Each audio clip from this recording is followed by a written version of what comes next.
कहानी का शीर्षक फैसला।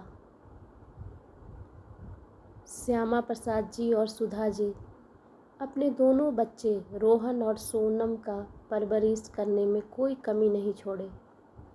दोनों बच्चे अपनी अपनी ज़िंदगी में व्यवस्थित हो गए।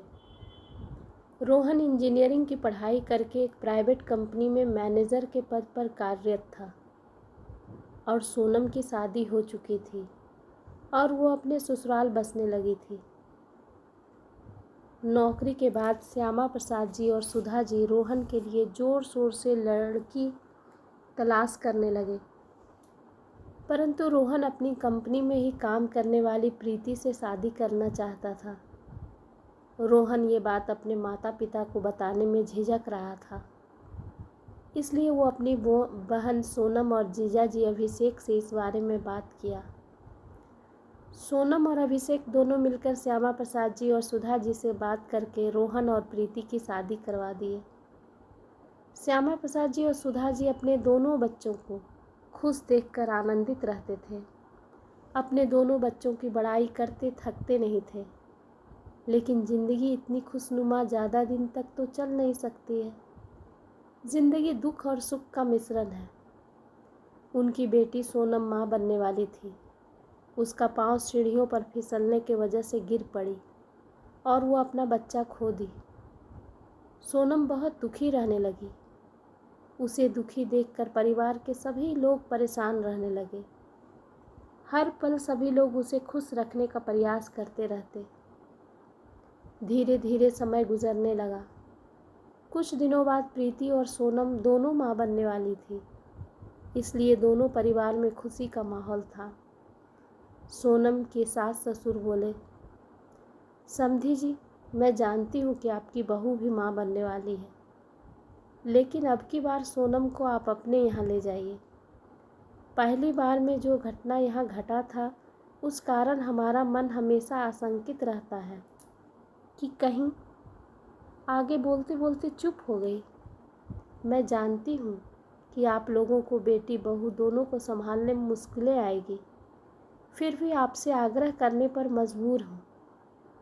सोनम के माता पिता बोले, अरे क्यों नहीं, बेटी और बहू दोनों को संभालेंगे और ज़रूरत पड़ी तो आप लोगों को भी बुला लेंगे। ये सुनकर घर का माहौल खुशनुमा हो गया और श्यामा प्रसाद जी खुशी खुशी सोनम को अपने घर ले आए। कुछ दिनों तक तो ठीक ठाक चला, परंतु थोड़े दिनों में ही प्रीति को महसूस होने लगा कि हर चीज़ में सोनम के बारे में पहले सोचा जाता था। उसकी इच्छा का ख्याल ज़्यादा रखा जाता था। प्रीति को कभी कभी बुरा लगता था, लेकिन करे भी तो क्या। उसकी माँ बचपन में ही गुजर गई थी और पिताजी भाई भाभी के साथ रहते थे। साथ ही मनपसंद विवाह भी एक वजह बन गया था कि उसके भाई भाभी ज़्यादा लगाव नहीं रखते थे। प्रीति मन महसूस कर रह जाती। धीरे धीरे समय निकलने लगा। एक बार रोहन से इस बात पर चर्चा की थी, परंतु रोहन उसे समझाते हुए बोला कि क्या करोगी प्रीति, हमारा कोई दूसरा सहारा भी तो नहीं है। ऐसे भी सोनम अपना पहला बच्चा खो चुकी है, इसलिए माँ पिताजी उसका ध्यान ज़्यादा रखते हैं। मैं हूँ ना तुम्हारा ख्याल रखने के लिए। चिंता बिल्कुल मत करो। डिलीवरी के समय ज़्यादा दिन की छुट्टी लेकर आऊँगा। 9वां महीना चढ़ते ही एक दिन प्रीति की हालत ख़राब होने लगी। रोहन को खबर मिलते ही वो वहाँ से निकल पड़ा। प्रीति का हालत देखकर सोनम को पैनिक अटैक आ गया। अभी उसकी डिलीवरी में लगभग 20-25 दिन बचा ही था, लेकिन अटैक के कारण उसकी हालत बिगड़ने लगा। डॉक्टर उसे देखकर जल्द से जल्द ऑपरेशन कराने बोला। सभी का ध्यान प्रीति के तरफ से हट गया और रोहन भी अभी तक नहीं पहुंचा था। थोड़ी देर बाद डॉक्टर बताए कि सोनम का बच्चा नहीं रहा। दूसरी ओर प्रीति के बारे में डॉक्टर बताया कि बच्चा स्वस्थ है, माँ भी ठीक है, परंतु कमजोरी की वजह से वो अभी बेहोश है, लेकिन खतरे वाली कोई बात नहीं है। और नर्स श्यामा प्रसाद जी की और सुधा जी के गोद में बच्चा दे दी। दूसरी ओर सोनम को होश आया तो मेरा बच्चा कहते कहते चिल्लाने लगी और चिल्लाते चिल्लाते बेहोश हो गई। डॉक्टर उसे इंजेक्शन दिए और बोले कि थोड़ी देर में इन्हें होश आ जाएगा, आप लोग परेशान ना हो। प्रीति के बच्चे को अपनी गोद में लिए श्यामा प्रसाद जी और सुधा जी सोनम के बेड के सिराहने बैठे हुए थे। जब सोनम को होश आया तो अपने माता पिता के गोद में बच्चा देखकर खुश हो गई। सोनम बच्चे को गोद में लेकर मुस्कुरा दी। अभी ये लोग कुछ बोलते ही तभी नर्स आकर बोली, डॉक्टर साहब आप लोगों को बुला रहे हैं। दोनों उठकर डॉक्टर के केबिन की तरफ चल पड़े। डॉक्टर साहब बताए कि सोनम की हालत ठीक नहीं है, बच्चे की हकीकत जानकर वो कोमा में भी जा सकती है। उसके माता पिता डॉक्टर के सामने हाथ जोड़कर बोलने लगे, डॉक्टर साहब मेरी बच्ची को बचा लीजिए, आप मत बताइए, है तो हमारी बहू का ही बच्चा, एक ही घर में रहेगा। प्रीति को हम लोग समझा लेंगे, वो बहुत समझदार है। सोनम की हालत देखकर डॉक्टर भी चुप रहने में ही अपनी समझदारी समझे। कुछ देर बाद प्रीति को होश आया, अपने बच्चे के बारे में पूछने लगी तो उसकी सास ससुर बताए कि बच्चा नहीं रहा और उसे ढाढ़स बंधाने लगे। कोई बात नहीं बेटा, भगवान की मर्जी के सामने किसका चला है। तभी रोहन आ गया। ये सुनते ही कि उसका बच्चा नहीं रहा, उसका गुस्सा फूट पड़ा और अपने माता पिता पर चिल्लाते हुए बोलने लगा, आप लोगों को अपनी बेटी से फुर्सत मिलता तब ना प्रीति को देखते। प्रीति मुझे बोली थी पर मैंने इसके बातों पर ध्यान नहीं दिया और वो डॉक्टर से बात करके प्रीति को लेकर वहाँ से निकलने लगा तो उसके माता पिता उन्हें रोकने की कोशिश करते रहे। प्रीति अभी कमज़ोर है, इसकी देखभाल अकेले नहीं कर पाओगे। पर रोहन एक ना सुना और ये बोलकर कि सोनम का ख्याल रखिए, हमारी चिंता करने की ज़रूरत नहीं है, हम लोग अपने आप को संभाल लेंगे। और वह प्रीति को लेकर वहाँ से निकल पड़ा। तब तक सोनम के ससुराल से सभी लोग आ चुके थे। सभी लोग सोनम और बच्चे को देखकर खुश हो गए।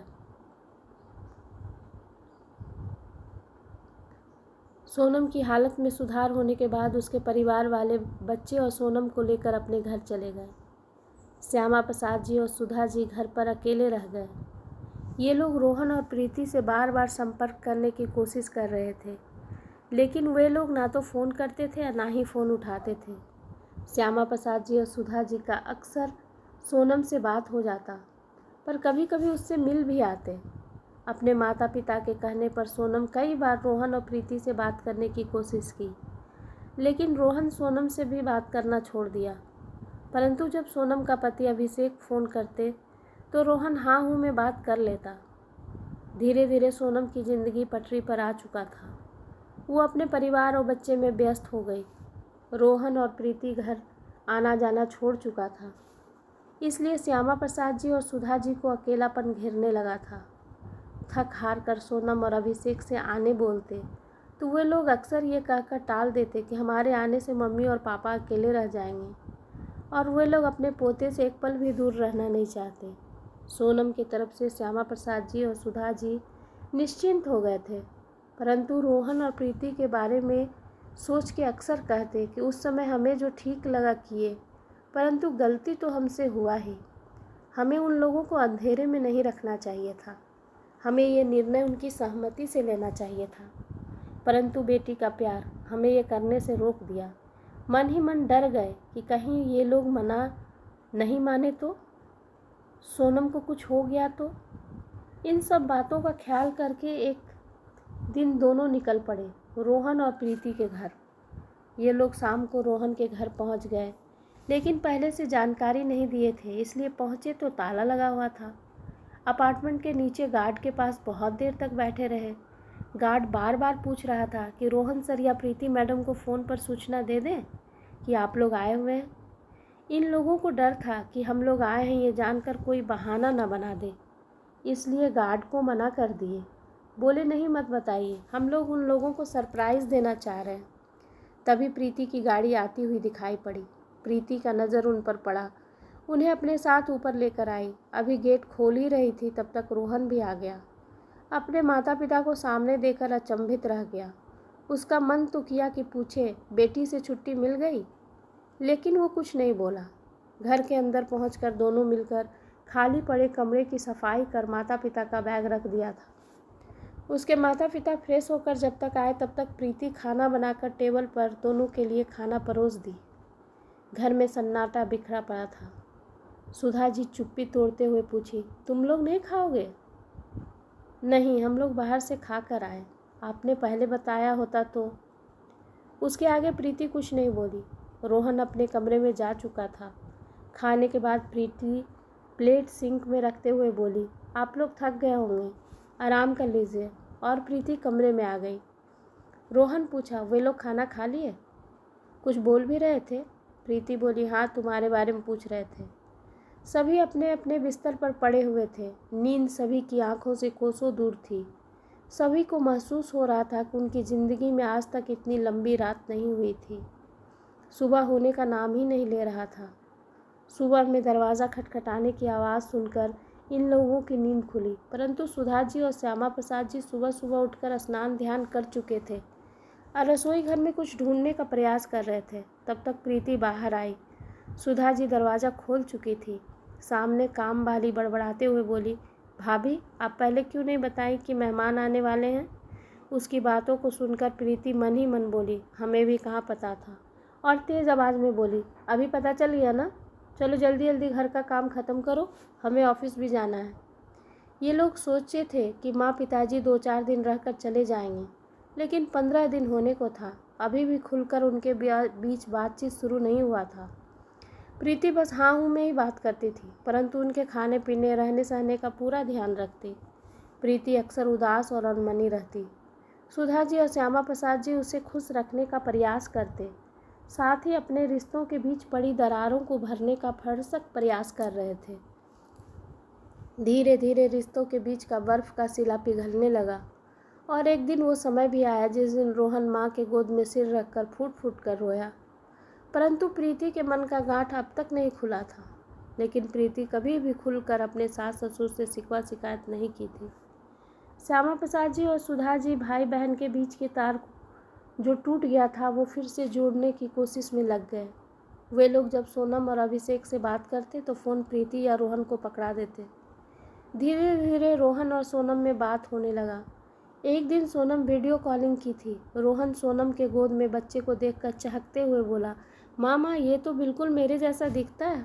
और दौड़ते हुए प्रीति का हाथ पकड़ कर लाया और बोला, देखो प्रीति, इसे देखो, ये तो बिल्कुल मेरे जैसा दिखता है। बच्चे को देखकर प्रीति के मन में कसक उठी और बोली, अगर होता तो हमारा बच्चा भी इतना ही बड़ा होता। ये सुनकर श्यामा प्रसाद जी और सुधा जी एक दूसरे की ओर देखने लगे। तभी सामने स्क्रीन पर अभिषेक आ गए और बोले, भाभी, मेरा तुम्हारा क्या है, ये हमारा बच्चा है। जब आप कहेंगे हम लोग इसे आपसे मिलाने ले आएंगे। प्रीति डॉक्टर की निगरानी में थी, लेकिन उसे दोबारा बच्चा कंसीव करने में दिक्कत हो रहा था। दूसरी ओर सोनम दोबारा माँ बनने वाली थी। ऐसे में सोनम को बच्चे के साथ साथ सास ससुर का देखभाल करने में दिक्कत हो रहा था। एक दिन अभिषेक ने सोनम से कहा, क्यों ना गोलू को हम लोग रोहन और भाभी के पास छोड़ाएं? मम्मी जी और पापा जी भी वहीं हैं, उन्हें कोई मुश्किल नहीं आएगा। सोनम की सास को घुटने के दर्द की तकलीफ़ थी। अब वो सक्षम नहीं थी कि एक छोटे बच्चे को देखभाल कर पाए। वास्तु स्थिति को समझकर सोनम बोली, लेकिन ये मुझसे अलग कभी नहीं रहा है, कैसे रहेगा? अभिषेक बोले, महीना 2 महीना हम लोग उनके साथ रहेंगे, तब तक गोलू उन लोगों से मिलजुल जाएगा, फिर हम लोग चले आएंगे। फिर एक दिन सोनम अभिषेक के साथ प्रीति और रोहन के घर आ गए। श्यामा प्रसाद जी और सुधा जी गोलू को प्रीति और रोहन की गोद में देखते तो उनके मन में टीस उठती। योजना के मुताबिक 1-2 महीना के बाद गोलू को छोड़कर सोनम और अभिषेक चले गए। गोलू के साथ प्रीति बहुत खुश रहने लगी, लेकिन मन ही मन श्यामा प्रसाद जी और सुधा जी डर रहे थे कि डिलीवरी के बाद सोनम जब गोलू को वापस ले जाएगी तो प्रीति कैसे रहेगी। ये सोचकर दोनों सहम जाते। रोहन भी ऑफिस से आते ही गोलू के साथ हंसते खेलते समय व्यतीत करता। इस तरह रोहन और प्रीति को गोलू के साथ खुश देखकर उसके माता पिता एक दूसरे से बोलते कि हम लोग से बहुत बड़ा गुनाह हो गया, बेटी के प्यार में क्या कर दिए। अगर इनसे बात करके ये सब करते तो इनकी ज़िंदगी इतनी मुश्किल ना होती। सुबह सुबह 5 बजे फ़ोन की घंटी बजी। फ़ोन अभिषेक का था। उसने बताया कि सोनम एक लड़के को जन्म दी है। बच्चे को आशीर्वाद देने सभी को आने बोल रहे थे। सुधा जी प्रीति से बोली, चलेगी बेटा? लेकिन अगर तुम्हारा मन नहीं है तो नहीं चलेंगे। प्रीति सुधा जी के गले लग गई और भर्राए गले से बोली, माँ मैं जाना चाहती हूँ सोनम के बच्चे को देखना, लेकिन डरती हूँ गोलू से अलग होने के बारे में सोचकर, और फफा फकक कर रोने लगी। सुधा जी आज प्रीति के दुख के सामने अपने आप को रोक नहीं पाई और बोलने जा रही थी कि श्यामा प्रसाद जी उनके कंधे पर हाथ रखकर रोक दिए। दोनों मिलकर प्रीति को सांत्वना देते हुए बोले, बेटा भगवान के घर में देर है पर अंधेर नहीं। समझा बुझाकर प्रीति को चलने के लिए मना लिए।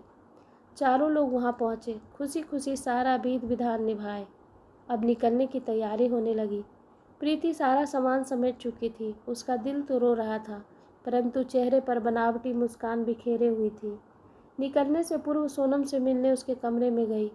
सोनम छोटा बच्चा को गोद में लेकर बैठी थी और गोलू वही सोनम के पास बैठकर खेल रहा था।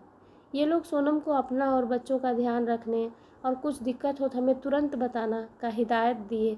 फिर थोड़ा हंसी मजाक के बाद सब लोग निकलने लगे तो सोनम पीछे से आवाज़ दी, भाभी अपने बेटे को यहीं छोड़ जाओगी? ये सुनते ही प्रीति गोलू से लिपट कर रोने लगी। सोनम फिर अपने माता पिता की ओर देखते हुए बोली, पापा आज भी चुप रहेंगे? अभिषेक मुझे सब कुछ बता चुके हैं। रोहन और प्रीति एक दूसरे की ओर देखने लगे। फिर अभिषेक बोले, पापा जी मम्मी जी, जब आपके और डॉक्टर के बीच बातें हो रही थी उस समय मैं अस्पताल पहुंच चुका था और मैं दरवाजे पर खड़े खड़े सब कुछ सुन रहा था, लेकिन सोनम की तबीयत को देखते हुए मुझे चुप रहना ही मुनासिब लगा। लेकिन जब सोनम ठीक हो गई और दोबारा माँ बनने वाली थी तो मुझे इसे सच बताना ही सही लगा। फिर सोनम और अभिषेक रोहन और प्रीति के सामने हाथ जोड़कर खड़े हो गए और बोले, जाने अनजाने में हमसे जो गलती हुआ उसके लिए माफ़ कर दो। ये सुनकर प्रीति सोनम को गले लगा ली। पीछे से उसके माता पिता भी बोले, बेटा हमें माफ़ कर दो, असल में हम तुम्हारे गुनाहगार हैं। प्रीति बोली, इसमें आप लोगों की कोई गलती नहीं है। समय के अनुसार आप लोग को जो सही लगा वो फैसला किए, लेकिन अगर हमें बता दिए होते तो हमारे रिश्ते के बीच इतनी दूरियां नहीं आई होती। तभी रोहन बोला, चलो अब इन सब बातों को छोड़ो, समय से बलवान कभी कोई हुआ है? धन्यवाद दोस्तों। अगर आपको मेरी कहानी पसंद आए तो कृपया लाइक करें और सब्सक्राइब करें।